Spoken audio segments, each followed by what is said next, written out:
Colmillo Rockero, el podcast para los amantes del rock y el metal.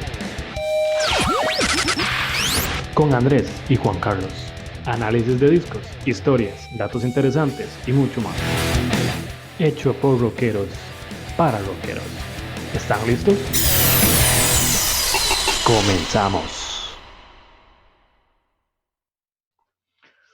Ok amigos, bienvenidos a lo que es Colmillo Rockero, el podcast en donde hablamos de hard rock y heavy metal. En esta oportunidad tenemos un lujazo, la verdad. Tengo la compañía hoy de pues uno de los grandes músicos a nivel nacional. Tiene pues ya más de 35 años de carrera, uno de esos grandes pues guitarristas. Creo que compartimos muchísimo en lo que es pues a nivel musical, las influencias, ¿verdad? Todo lo que es en esa parte amante de Judas Priest, de Iron Maiden, Motorhead, toda la nueva ola del metal británico, también el metal en ese caso lo que es español, gran conocedor de esa parte, ¿verdad? Lo que es Barón Rojo, Ángel del Infierno, Muro, Santa, etcétera. Por ahí gran influencia de lo que es la banda Mantra y muchísimas otras también, solo por mencionar alguna. Ganador de lo que es el premio ACAM en 2007, con lo que fue el álbum En Pie de Guerra. Y bueno, yo creo que los cumplidos aquí se acaban, porque la verdad el invitado hoy es calidad, como dicen por ahí, ¿verdad? Creo que es talento nacional y hoy no hay mejor manera que hacerlo que dándole tributo y respetos a lo que realmente sería para lo que nosotros es un gran artista y una gran, sin duda, un gran rol, me parece, don Jorge Molina. Así que, don Jorge, bienvenido a Colmillo Rockero. ¿Cómo está el día de hoy? Muy bien, por dicha, y quiero darte las gracias por invitarme a tu show. Muy contento de participar. Muy bonito va a venir a hablar de lo que es el heavy metal y el hard rock en sus inicios y todas las experiencias que tuvimos por aquellos años, bueno, de las que me acuerdo. Pero, pero sí, muchas gracias por invitarme a tu programa. Claro, bueno, primero que nada, bueno, ahí, como siempre, se hace lo que se puede, ¿verdad? Humildemente, tal vez no hay tal vez gran cantidad de programas o opciones ahorita con esto de la pandemia, pero bueno, al menos de eso se trata, por ahí. Así Entonces, es. me parece que, bueno, 35 años no son cualquiera que realmente puede decir eso. Juan Carlos y mi persona, hoy no está Juan Carlos presente, ¿verdad? Por motivos meramente personales, pero al menos ambos súper complacidos. Estamos haciendo este proyectito aquí en lo que es tiempo libre, ¿verdad? Ahí para apoyar. Hablábamos en los episodios previos, estábamos haciendo como análisis yendo realmente profundo en lo que es datos y cosas así, que es lo que al final de cuentas nos gusta a los rockeros, ¿verdad? Aprender ese tipo de cosas de nosotros y sobre todo con una banda tan importante como es Black Sabbath. Entonces ya, Jorge, tenemos bastantillo ya de estar hablando de haciendo por lo menos, digamos que una hora por semana, hablando de un disco en específico, hablando todo lo que se puede investigar en cuanto a eso. Entonces, por ahí va la idea y me parece que el podcast tiene una gran oportunidad de promover también lo que es la parte nacional y es donde muchísimos también de nosotros tenemos que aprender de personas como usted, con toda su experiencia, todo lo que ya ha tenido en ese bagaje, esas historias, todo lo que realmente estuvo antes que nosotros. Entonces, por ahí, vamos a empezar por ahí. Me gustaría a nivel personal, don Jorge, que usted nos comente cómo llega don Jorge a la música, ¿verdad? Porque eso también puede ser de familia, puede ser de muchísimas otras maneras. Entonces, coméntenos un poquito, un pelín ahí, como a qué edad, cómo empieza don Jorge escuchando el famoso heavy metal o el hard rock. Bueno, tendría que irme un poco más atrás. Cuando estaba muy pequeño me regalaron una colombina y yo empecé a jugar con ella, empecé a tocar cosas y eso yo considero que me ayudó mucho a ir educando el oído, ¿okay? A encontrar la nota correcta y eso fue muy, muy positivo. Después de un tiempo me dieron un pequeño organito también y traía como una tablatura donde uno podía empezar a tocar cosas siguiendo lo que decía la tablatura. Eso me ayudó muchísimo también a educar el oído. Posteriormente, mi hermana, mi hermana Laura, le dieron una guitarra. Y entonces, yo cuando ella la dejaba descuidada, yo me iba y empezaba a tocar la guitarra, a travesear un poco.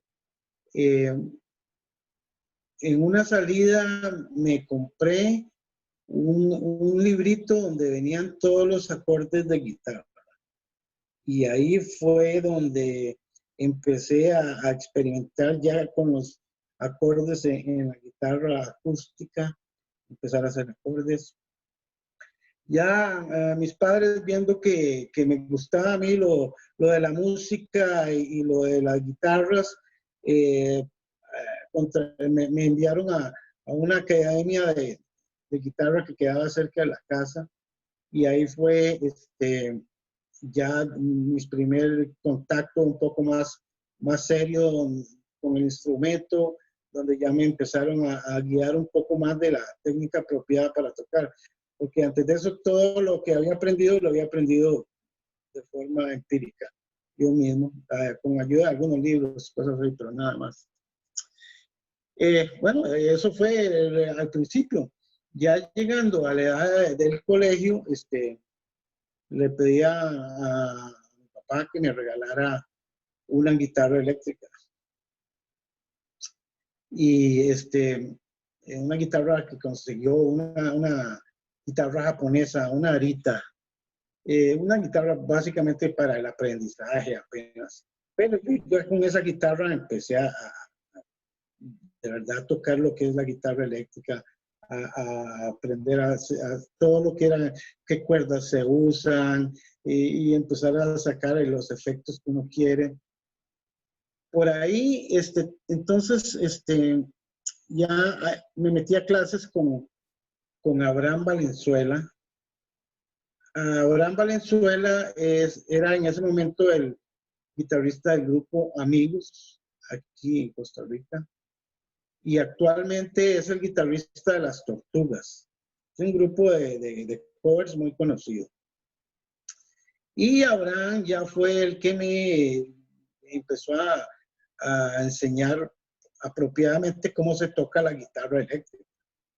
Me empezó a enseñar cómo se ponen los dedos correctamente. Me empezó a enseñar cuáles son las escalas en que se toca la guitarra, diferentes tipos de escalas. O sea que ya pasó de ser un poco de improvisar mucho de lo que se hacía en los solos a tener ya una guía de dónde iban los acordes y las notas correctas. Y después de eso, yo ya quedé encaminado, porque ya estaba listo para empezar a hacer música con grupos. Y en el colegio estuve con algunos compañeros, uno tocaba batería, otro tocaba bajo, y ahí armamos un grupillo de colegial para la ciudad, pero que también dejó mucha enseñanza a nivel de cómo se tocaba en vivo. Tocamos en el colegio, enfrente de todo el colegio, y la experiencia de tocar enfrente de tanta gente, perder el miedo de hacer una presentación así. Y bueno, ya quedé totalmente encaminado a tocar en un grupo de música. Y posteriormente yo seguí practicando y te digo, yo tuve 3 profesores, aparte del que te mencioné, 3 profesores de guitarra, que fueron los que complementaron la enseñanza que Abraham me dio. Y esos fueron Jimmy Page de Led Zeppelin, David Gilmour de Pink Floyd y Alex Lifeson de Rush.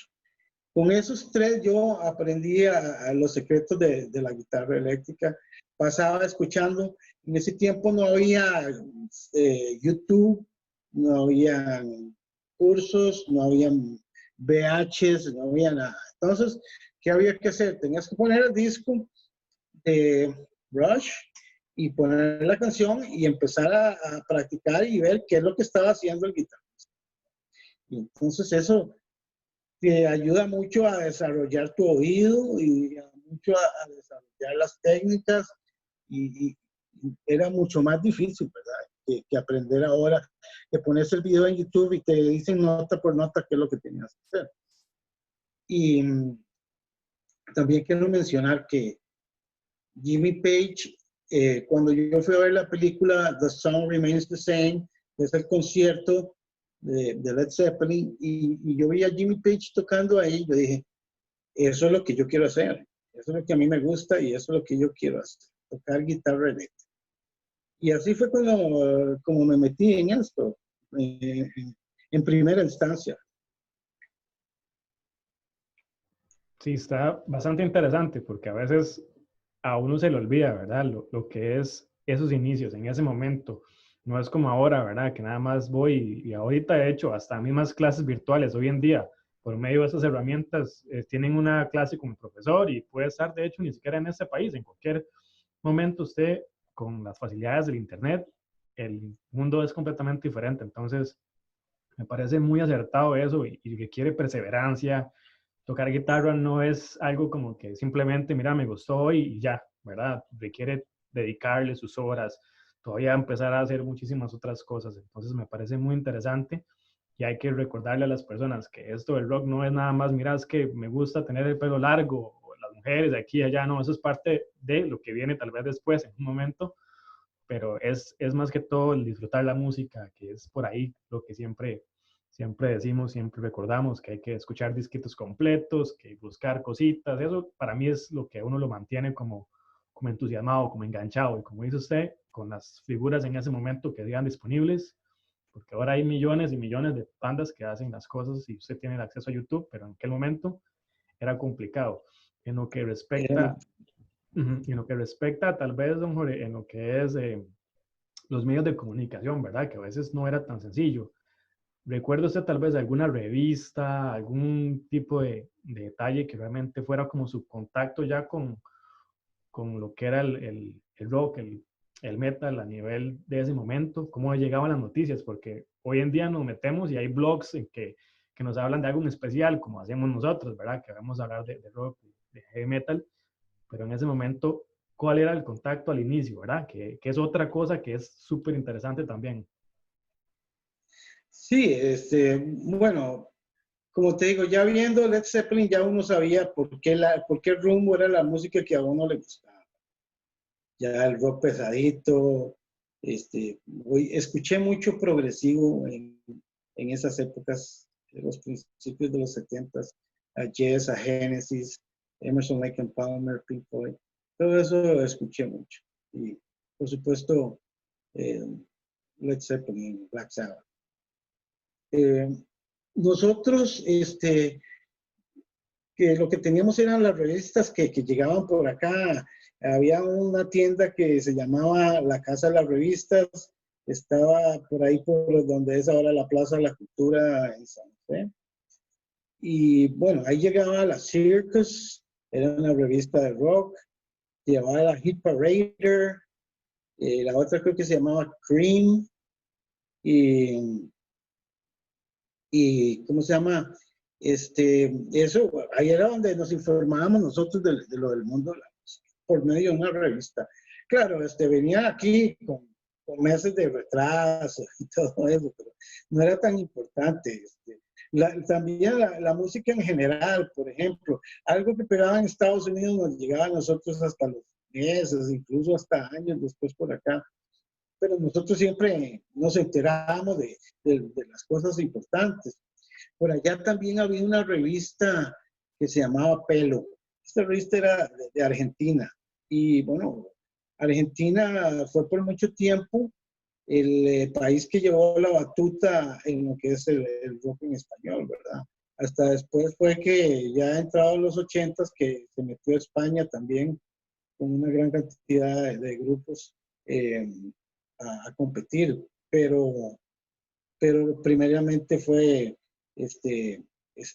Argentina.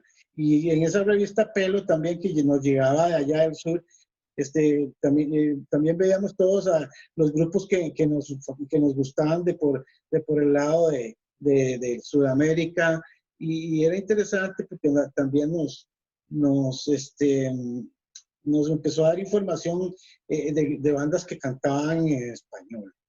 Y eso me parece que para mí fue una influencia positiva.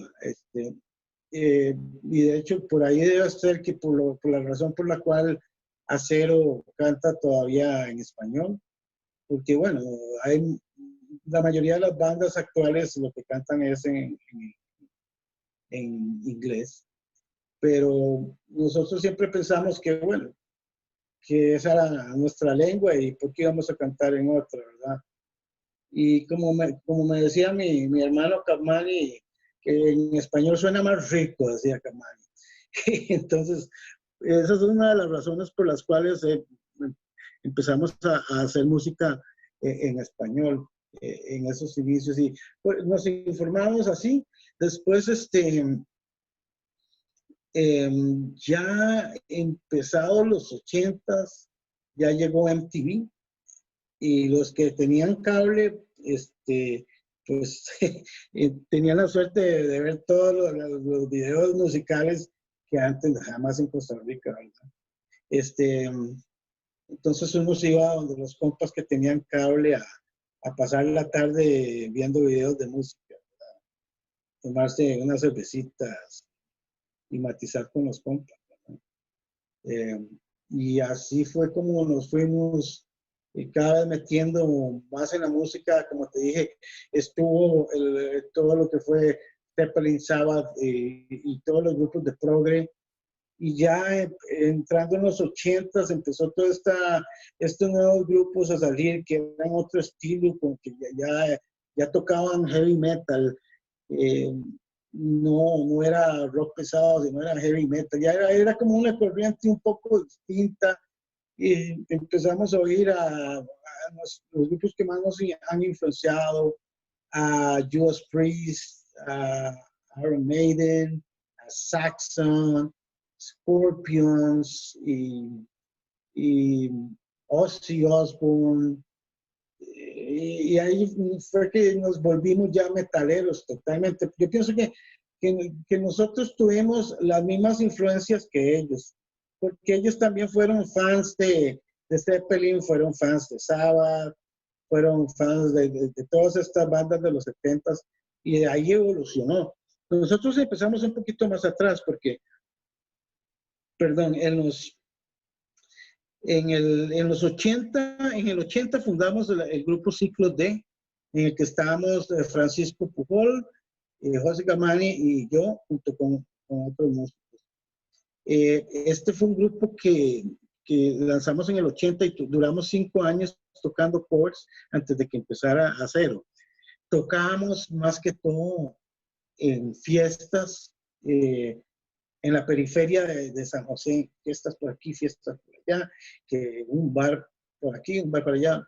Y tocábamos covers de grupos en inglés, ¿verdad? Como era la mayoría de lo que hacían los grupos en ese entonces en Costa Rica. Pero nosotros traíamos la semillita y la inquietud de hacer nuestra propia música, que era muy poco los grupos que lo hacían acá. Nos influenció grupos como Ebra que todavía existe, es un grupo de música progresiva de Costa Rica y irlos a ver fue una gran influencia para nosotros. Y entonces, Ciclo D empezó a componer sus canciones también. Empezamos a hacer nuestras composiciones. Yo componía con Kamani, Pujol hacía letras, y empezamos a intentar lo que es la composición original. A final de cuentas, pues Kamani se separó y nosotros por otro lado, y él fundó Café con Leche y bueno, se convirtió en uno de los músicos más aclamados de rock del país, ¿verdad? Y todavía lo es. Kamani es una fuerza que parece que no pasa porque yo veo que los videos y todo lo referente a él sigue vendiéndose montones y sigue la gente interesada en lo que es. Y en el 85 él salió para Café con Leche y nosotros para Acero. Y así fue como nació el Grupo Acero. Y así es como más o menos nos informamos del ambiente musical.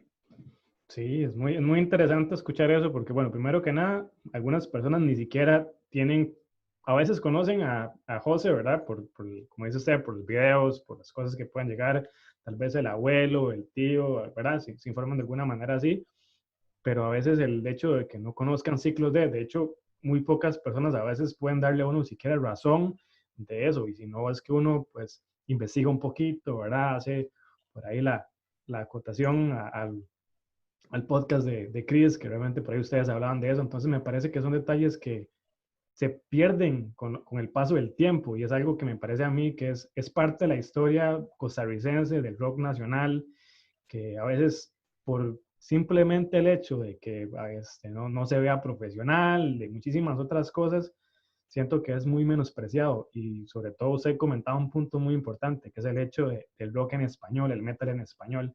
Hay una gran influencia, claramente, el rock no es algo que nació pues en Costa Rica, ¿verdad?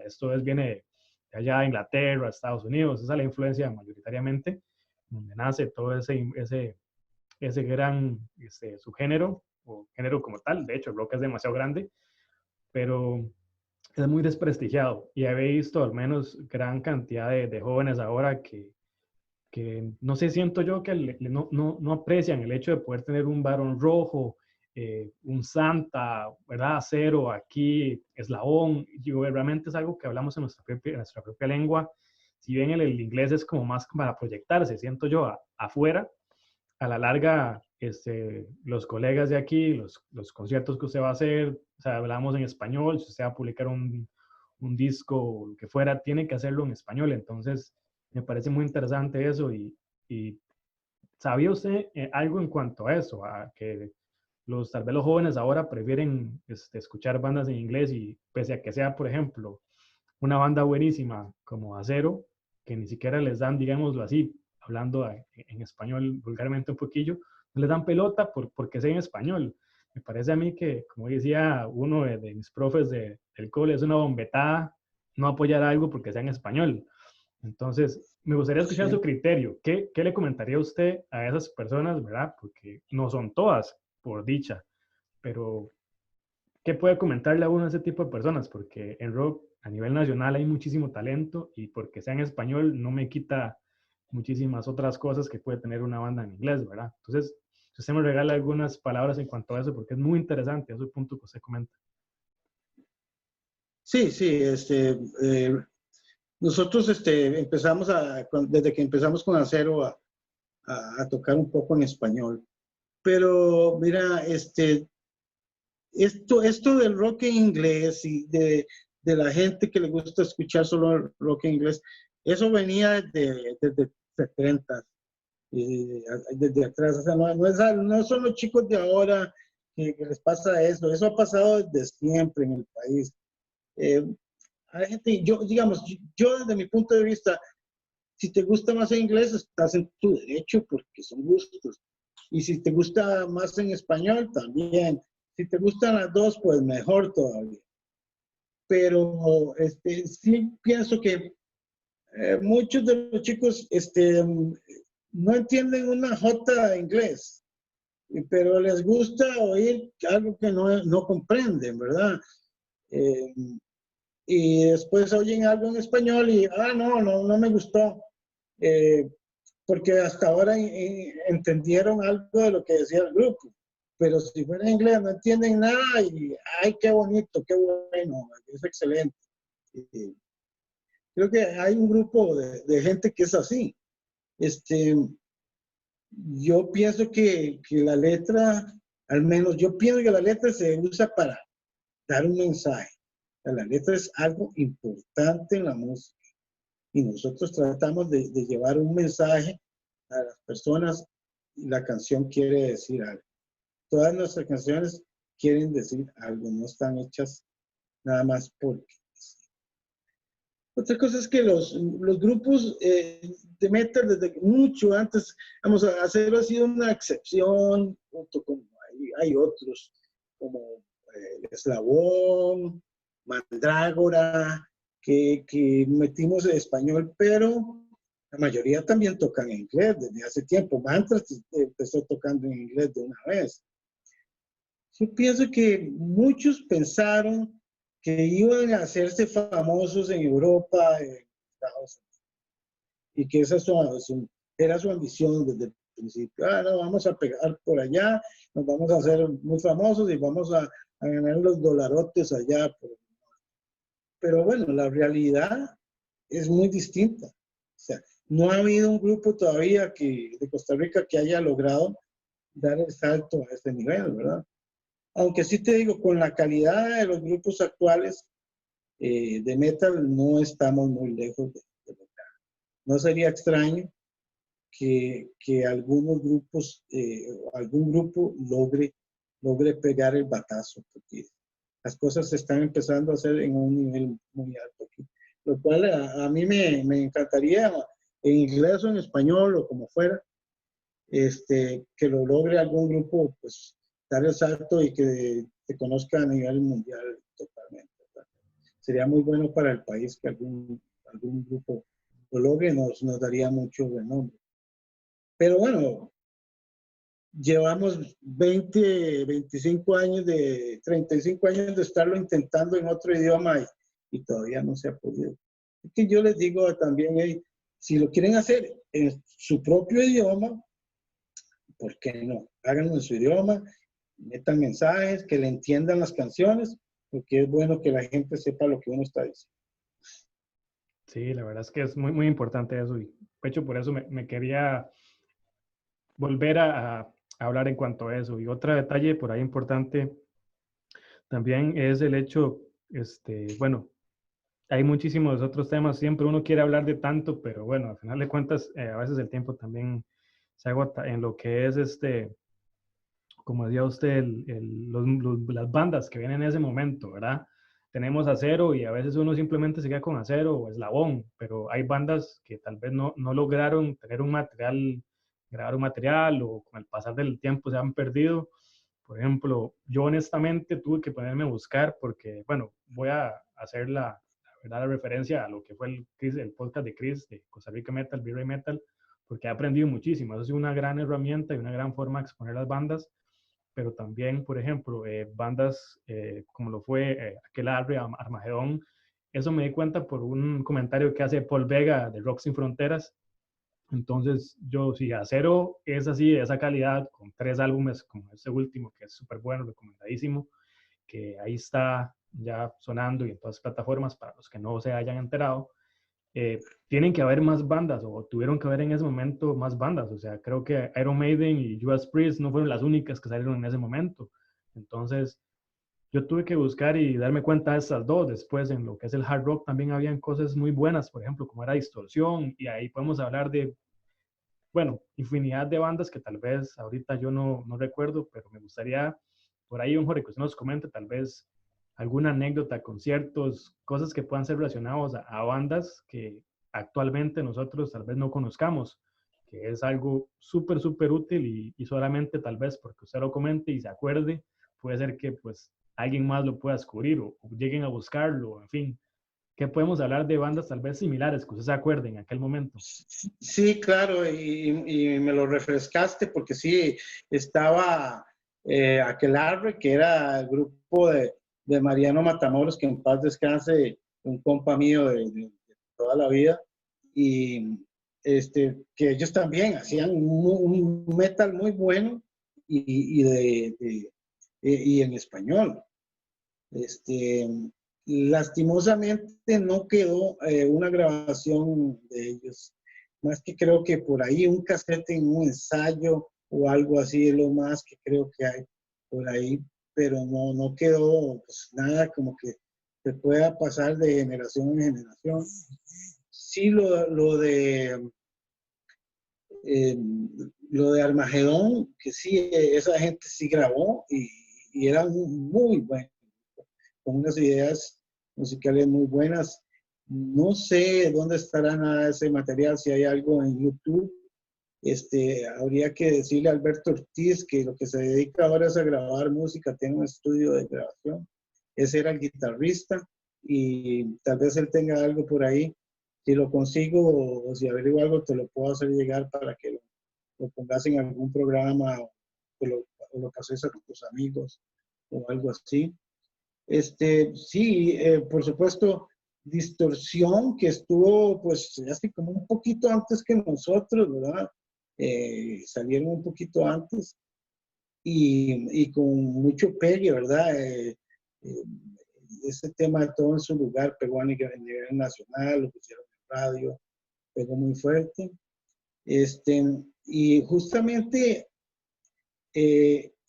a principios de este año hicimos un concierto que bueno, de una vez mencionar otro grupo que es más de hard rock, pero igual muy importante en el ambiente nacional, que es Ignifer Rock. Este concierto que tocamos ahora a principios de año, tuvimos 3 bandas de muchos años, Ignifer Rock, Distorsión y ACE. Y bueno, estuvo realmente buenísimo este concierto. Se le llamó las tres leyendas del rock de Costa Rica. Y bueno, muy contentos de haber, y 3 grupos que tienen una trayectoria larguísima, e incluso Ferroque y Distorsión son del 7-8, así que imagínate, todavía nos llevan a nosotros 7 años más adelante. Y había bastante grupito, porque quiero mencionar a otro que fue, yo creo que ya más como en los 90s, pero que también tocó un metal de una calidad muy alta. Por ahí quedan algunas grabacioncitas, no quedó disco, desgraciadamente ellos, pero se llaman Sombras de Neón, y fue una banda muy, muy buena de acá de Costa Rica. Así que sí, claro, habían buenas bandas en español también, que tocaban hard rock y tocaban metal también. Sí, la verdad es, bueno, muy, muy interesante eso. De hecho, por ahí había, creo que era Zona Púrpura. Algunos otros me han comentado, he tratado de buscar un poquito, para serle muy honesto. Como siempre uno dice, lo importante es la actitud y las ganas de salir adelante, buscar cosas. Eso es muy, muy, muy importante.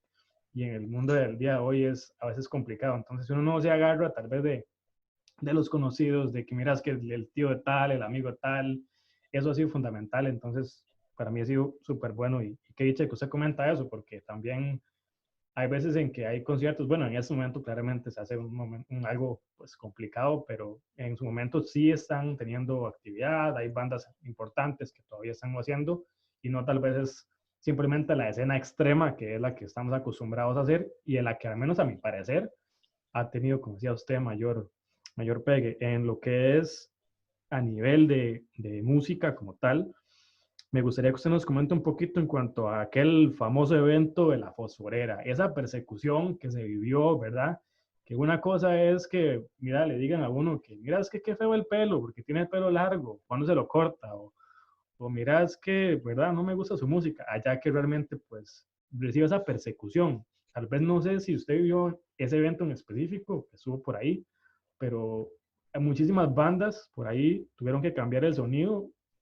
Por ahí me parece que Distorsión fue una que iban a sacar tal vez un sonido más fuerte, pero por miedo a todo esto, por todo el miedo a las repercusiones, a todo ese tipo de detalles, se quedan ahí más bien, como más bien bajando, con un sonido tal vez un poquito, digámoslo, siento yo, más llamado comercial o más suavecito, pero al menos siguieron hablando y haciendo su aporte en la parte de la música. Entonces, ¿qué puede comentarnos usted, don Jorge, en cuanto a ese momento, que es para mí de las cosas más importantes y al menos un evento histórico que muchas personas ni siquiera saben? Entonces, si nos puede comentar algo ahí, sería súper agradable.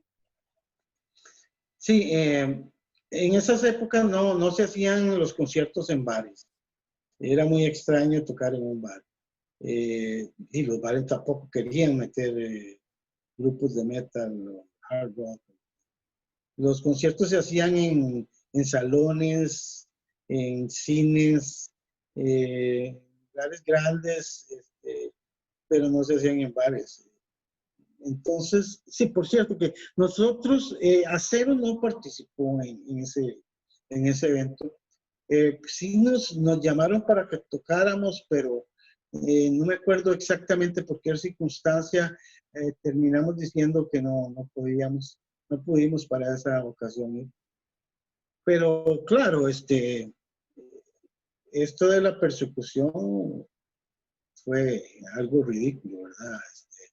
Nos bajó al nivel de tercermundista totalmente, ¿verdad? Estos muchachos son satánicos, vamos a pararle la actividad, todos son los de las camisetas negras, pelo largo, satanistas, vamos a caerles y los vamos a detener. Y en realidad fue un abuso completo, ¿verdad?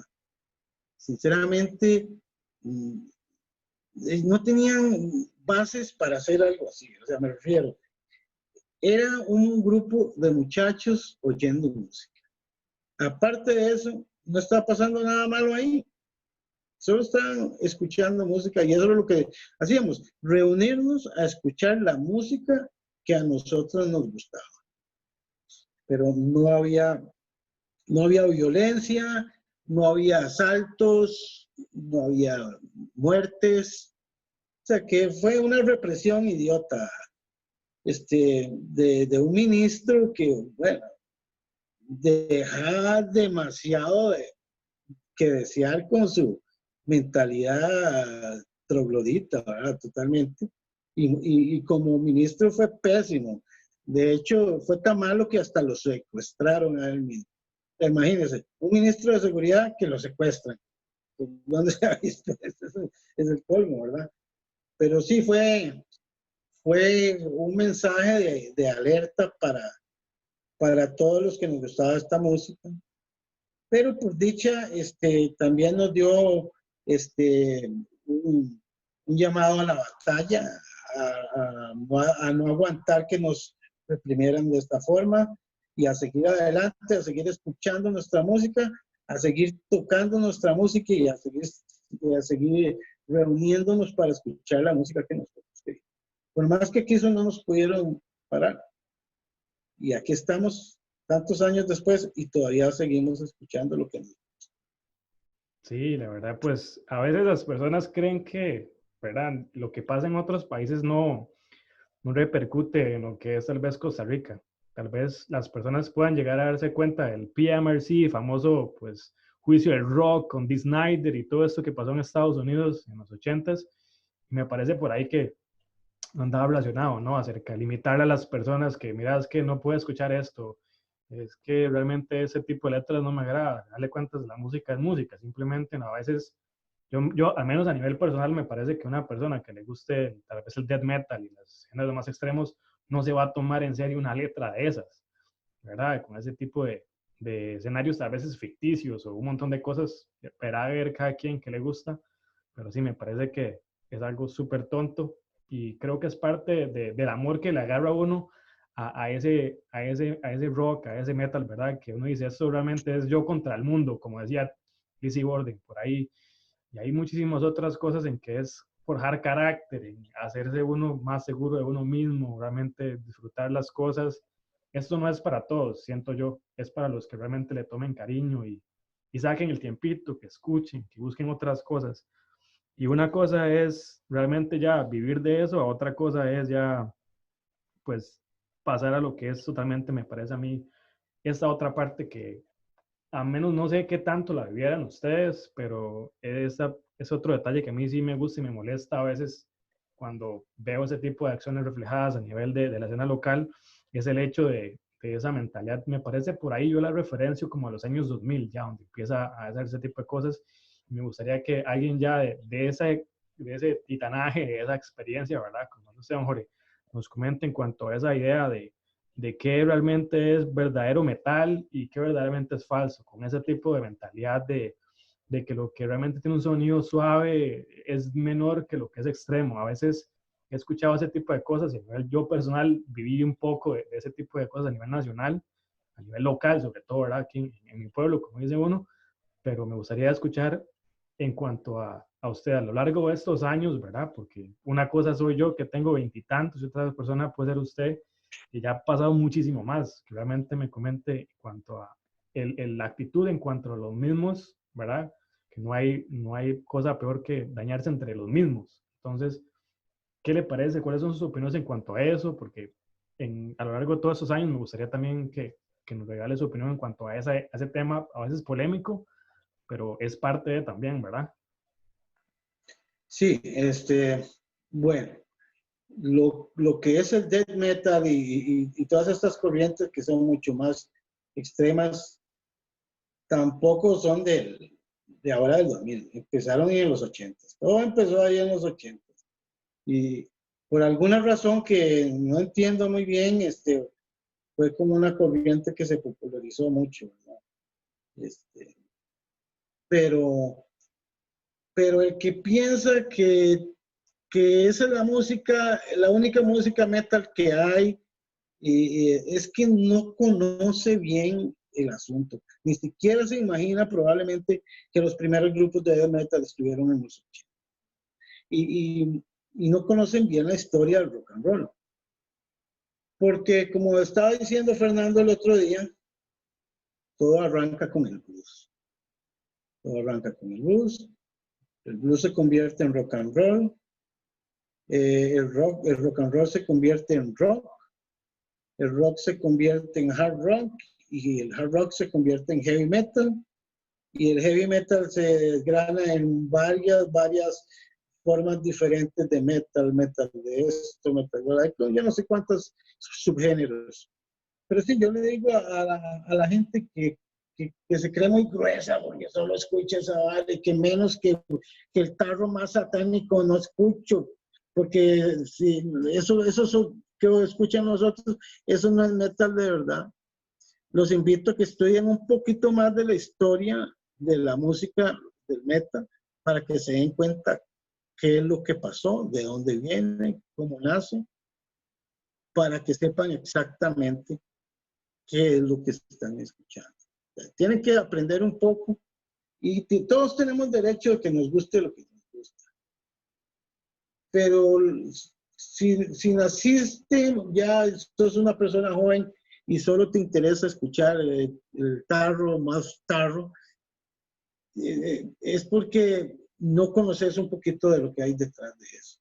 Así que los invito a que aprendan un poquito más de la música, del metal que hubo antes de eso y por qué después se convirtió en eso. Sí, muy importante. La verdad es que me agrada muchísimo porque me parece a mí es parte de las cosas que hay que ir comentando e ir haciéndole a las personas a veces nuevas, a veces que no tienen tanto tiempo, personas que empiezan a escuchar simplemente por YouTube, por otro tipo de cosas, ¿verdad? Y a veces si usted realmente solo le gusta una cosa, no investiga. Y a veces esa falta de respeto, el hecho de no ir a los mismos conciertos a nivel nacional, o sea, las mismas bandas, he conocido casos por ahí, ojalá no se repita, pero el hecho de que usted quiere que lo apoyen, pero no hace nada para la escena nacional, ¿verdad? Lo cual es bastante triste. Y me parece a mí que hay muchísimos grupos con talento, con, bueno, infinidad de cosas que pueden hacer.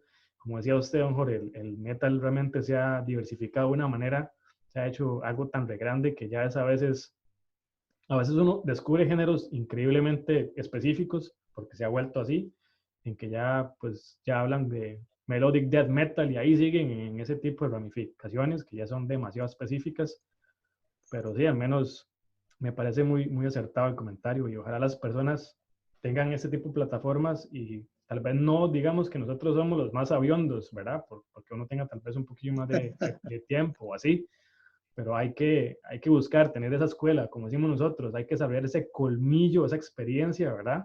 Para poder opinar, para no decir tonteras simplemente por decirlas. Entonces, me parece muy importante esa parte. Y bueno, hablando de las formas de transmisión de lo que es la música, me gustaría que nos comentara un poquito esas anécdotas tan lindas del hecho de pasar, como decía Fernando, me parece, Francisco, que era el hecho de pasar que el acetato al CD, ¿verdad? Antes no era eso, me paso la música, el enlace de Spotify y que me paso eso. Antes había que realmente buscar las cosas, entonces coménteme un poquito cómo se pasaban por ahí la música, qué recuerdos tiene usted en cuanto a eso, porque a veces las personas simplemente creen que compraba un disco y ya, y a veces lo que costaba comprarse un disco, todo lo que había que trabajar para comprarse un acetato, ¿verdad? Que eran tal vez en aquel momento lo que había. Eso es algo que a mí me encanta escuchar esas historias. Si tiene alguno en específico por ahí que recuerde que había grabado, no sé, de radio, hay grandes historias en cuanto a eso, así que me gustaría que nos comente un pelín en cuanto a esa parte. Sí, sí, era muy bonito y qué bien que me preguntaste acerca de eso, porque el hecho de estar compartiendo música te hacía compartir con tus amigos. Nos acercábamos y te asociabas con personas que tenían tu propio gusto, el mismo gusto musical tuyo. Entonces lo que hacíamos era, por ejemplo, yo conseguía el último disco de Black Sabbath. Y entonces yo llegaba y le decía a tal amigo, mira, mae, me conseguí el disco de Black Sabbath. Ah, mae, qué bueno, vamos a escucharlo. Sí, llamate a tal mae, a tal otro y a tal otro, vámonos a mi casa a escucharlo. Y ya lo escuchábamos entre todos y ya empezábamos a comentar. Ah, qué bueno, mira, qué bueno el riff de guitarra. Y esta fue la canción que me gustó más. Mae, ponerlo otra vez y yo tengo un cassette para que me lo pongas a grabar, man, para que podérmelo llevar. Y así hacíamos, y a la semana siguiente era el otro compa que se había comprado otro disco o que traía un cassette o que le había llegado. Entonces, esto de la música era un medio completo para estar con tus compas, para estar con tus amigos y todos reunidos alrededor de la música. Era algo muy social, que es como un poco distinto ahora que te llega la música a tu teléfono, te pones los audífonos y es una experiencia más personal. En ese momento era como más grupal, compartía mucho con los compas. Sí, la verdad es que, bueno, yo dentro de lo que pude vivir, de la manera en que me fueron criando en lo que es en este asunto de la escuela del rock, como decimos, era eso, era, mira, primero usted está aprendiendo, tiene que pagar derecho de piso, como dicen, yo no le voy a prestar mis discos, usted viene a mi casa a escuchar música, escuchamos lo que usted quiera, aprende todo lo que usted quiera, pero todavía no tiene como que tener mucho derecho por ahí. Tal vez algunas personas no eran así en aquel momento, pero al menos yo sí viví eso, me gustó mucho porque usted tiene que probarse a usted mismo que usted quiere estar aquí, ¿verdad? Que los demás ya tienen su escuela, tienen sus cosas, entonces algunas personas consideran que puede ser tal vez algo despectivo, pero al menos yo sí viví eso y me gustó muchísimo.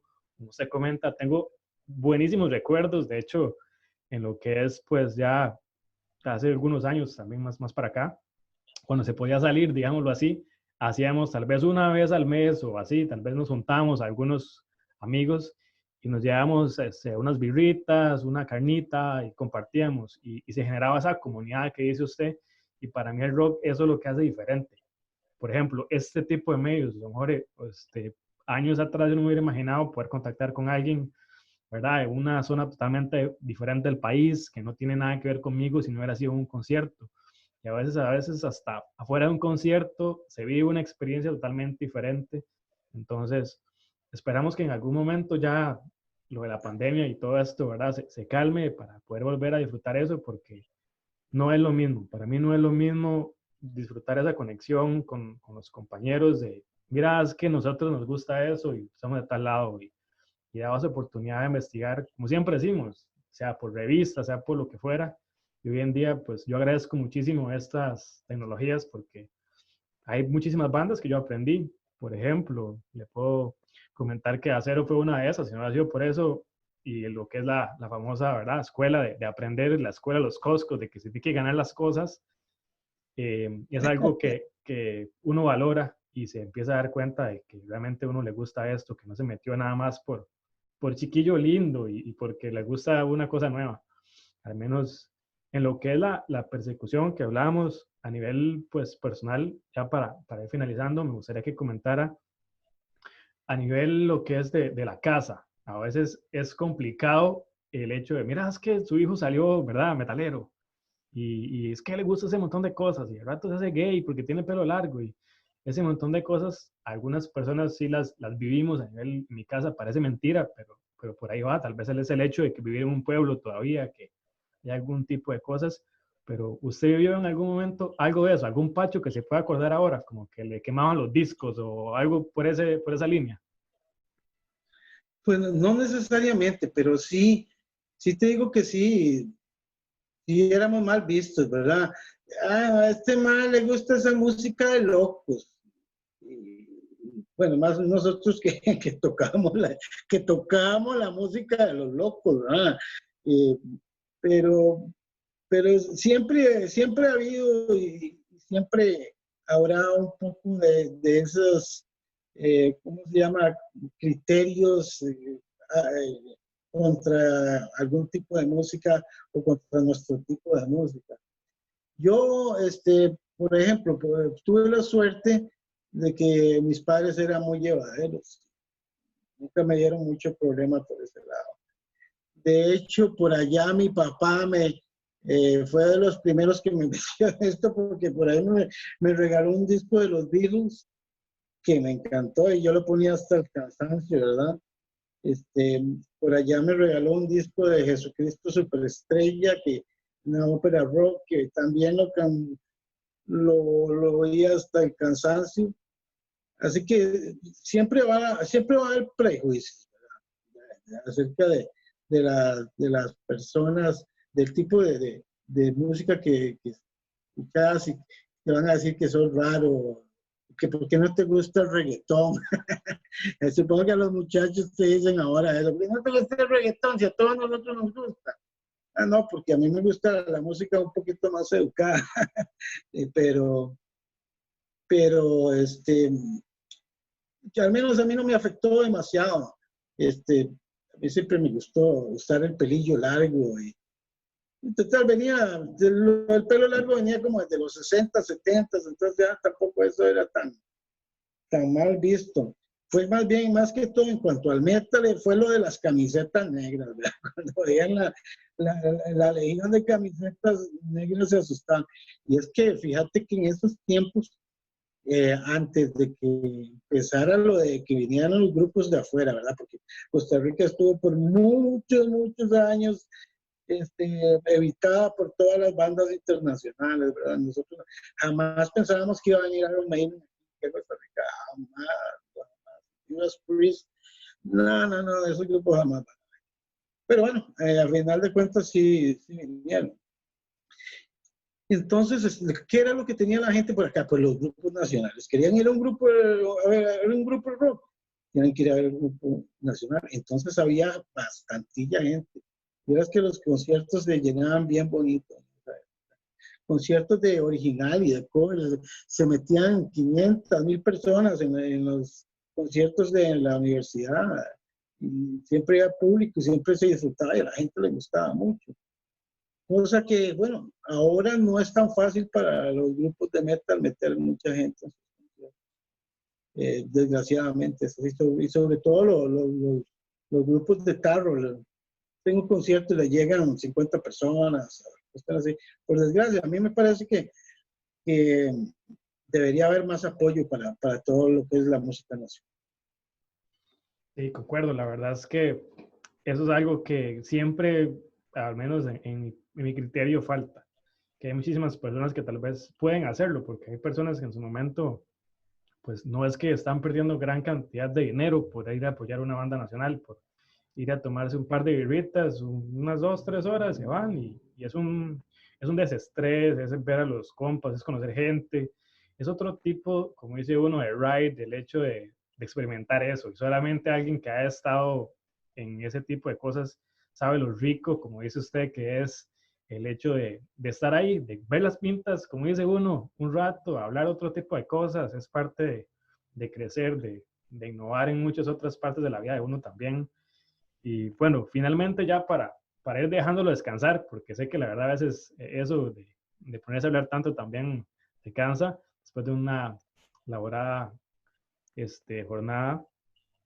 Me gustaría que nos comente ya lo último en cuanto a lo que sería pues los famosos bares y eso que usted comentaba. A veces está el famoso Sand y las historias interesantísimas que siempre hay en cuanto a los conciertos, tal vez para recordar algún tipo de lugares. A veces aquí, por ejemplo, a lo que es Alajuela, ¿verdad? Aquí en Grecia es otra cosa totalmente distinto a lo que va a haber allá en San José, ¿verdad? Entonces, uno a veces no conoce ese tipo de cosas y antes no era tan sencillo preguntarle a alguien más allá de que uno va a conciertos y ahora y se da cuenta que, mira, es que hay concierto en el Estadio Nacional o en el Saprissa, o hay concierto, por ejemplo, en lo que es Peppers.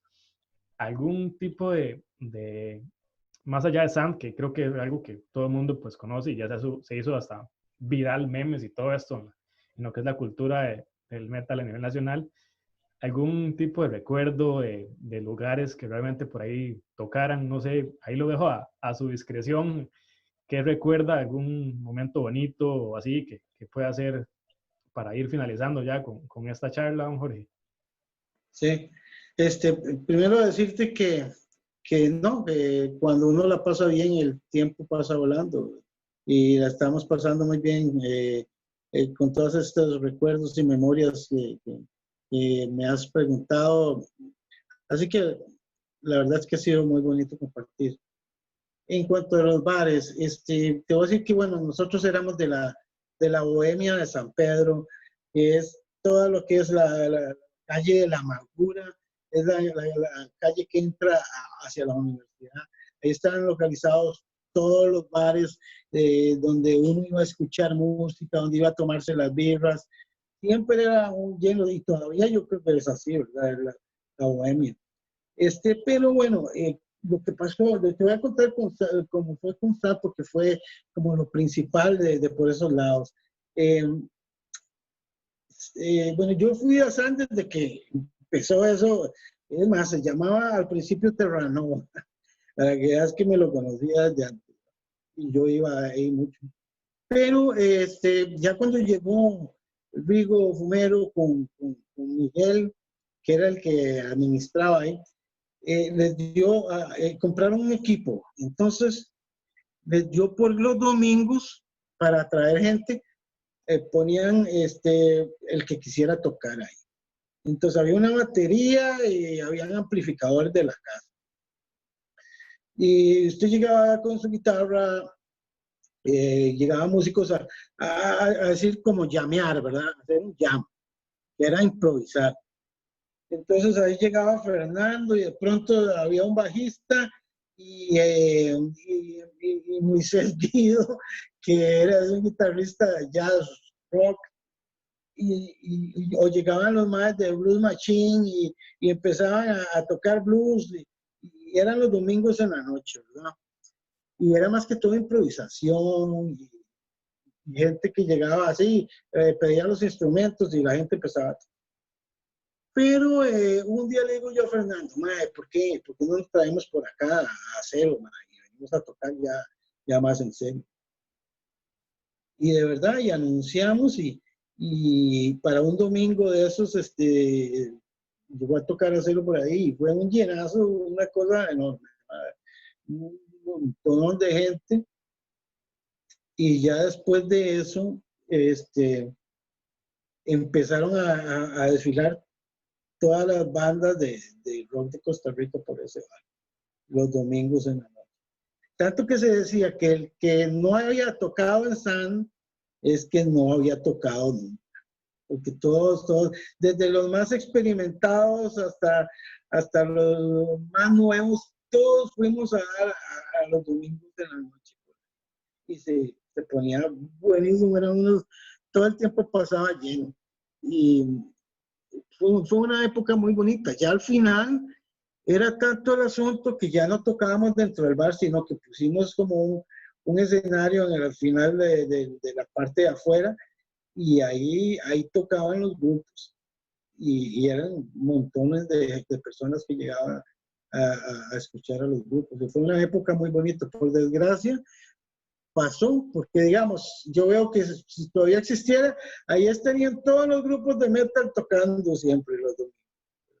Bueno, por desgracia todo llega a su fin, pero fue una época muy bonita. Y ahora lo extraño es que ahora no es como antes que hacíamos los conciertos en cines y en locales grandes, sino que ahora son en bares. Pero yo quisiera próximamente llevar a Acero a tocar como a salones y a este tipo de lugares más amplios, cines, teatros, porque hay una diferencia. Cuando estás en un cine, en un teatro, escuchando al grupo, toda tu concentración está en él. Y era muy, muy, muy bonito, la gente lo disfrutaba. Mientras que en el bar, claro, estás con la euforia de que te estás tomando las cervecitas, entonces la gente se pone caliente, disfruta mucho en ese sentido, pero también estás conversando y estás vacilando y estás en otras cosas. Entonces, tal vez no pones la atención, al menos no toda tu atención está en la banda. Y eso a mí me parece que era algo de lo bonito que existía cuando lo hacíamos en cines y en teatros. Y creo que próximamente espero llevar algún show de Acero junto con alguna otra buena banda del país o una o dos bandas más a tocar en algún cine o algún teatro. Sí, bueno, me parece que sería excelente, ¿verdad? Ese tipo de cosas a veces. La nostalgia por ahí siempre es algo que mueve y me gustaría en algún momento, ¿verdad? O sea, no solamente a nivel de ya vivir esto en persona, porque pues ahora está la tendencia de que también pues hacen conciertos virtuales y eso, pero como siempre digo, la esencia de la música es en vivo y hay que disfrutar los grupos nacionales en vivo, ir ahí, ¿verdad? Que tiene el disco nuevo, que vaya y se lo firme. Eso para mí, eso es convivir en el mundo del rock, así que... Estoy totalmente de acuerdo. Yo te digo que, yo no digo que sea feo esto de los conciertos virtuales, pero yo no le he querido entrar porque sinceramente a mí me parece que tocar en vivo y que no haya público, es, no sé, no está el calor humano que es necesario para dar una presentación. Uno dice que uno como profesional en la música debe tocar igual de bien, haya una persona o hayan 100,000. O sea, siempre hay que tener el respeto hacia esa persona que pagó y hay que darlo todo en el escenario. Pero ya en el hecho de tocar para una camarita que está ahí puesta, no sé, a mí al menos a mí no me nace. Aunque te paguen 1,000 pesos por la presentación, cada persona, no le hallo la gracia. Así que Sí, creo que al menos Acero no se va a presentar de esa forma, al menos por el momento. me agrada. Este, sí, me gustaría hacer una cuestión así, pero que haya también gente en público. Claro. ¿Entendés? Si hay gente en el público y se hace a nivel de internet para que lo vean otras personas, ahí sí lo apoyo totalmente. Sí, tal vez de otra manera, pero sí, de la forma en que les están planeando, al menos sí, yo digo que realmente es como ir a ver, siento yo, el famoso holograma de Dio, me falta, es como no estoy viendo las Exacto, cosas de manera completa. Bueno, de manera, exacto. me parece que, bueno, yo he disfrutado montones, he aprendido muchísimo la noche de hoy, don Jorge, entonces, realmente agradecerle muchísimo por el tiempo, por realmente dar la oportunidad, ¿verdad? El podcast no es algo pues grande, muchísimas personas, pero me parece que, como siempre digo, mi intención es apoyar a los que son de uno mismo. Me parece que, como decía usted, la forma de poder conectarse, sobre todo en el mundo de Costa Rica, no llegamos a nada, no podemos alcanzar metas y éxitos si usted pues le está pasando por encima a los demás, ¿verdad? La idea es que crea uno pues su conexión, su pues ambiente agradable, escucha, se pasa música, sea nacional o internacional, de eso se trata.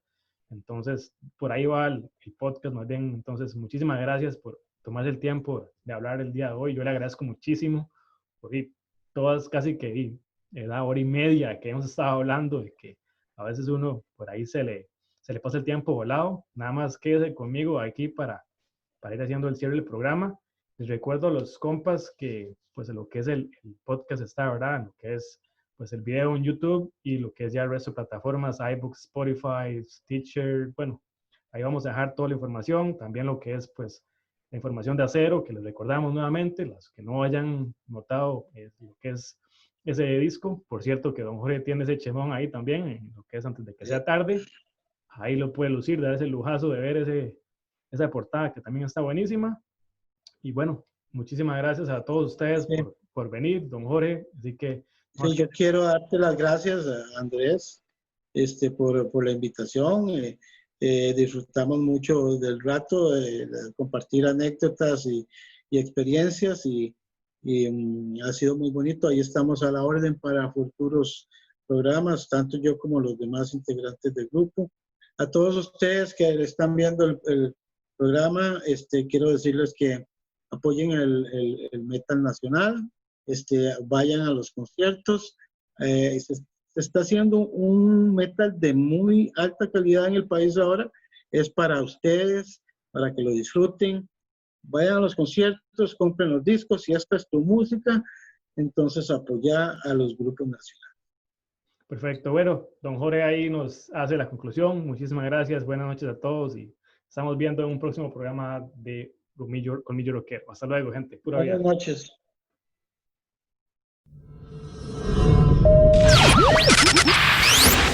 Esto ha sido todo por el programa.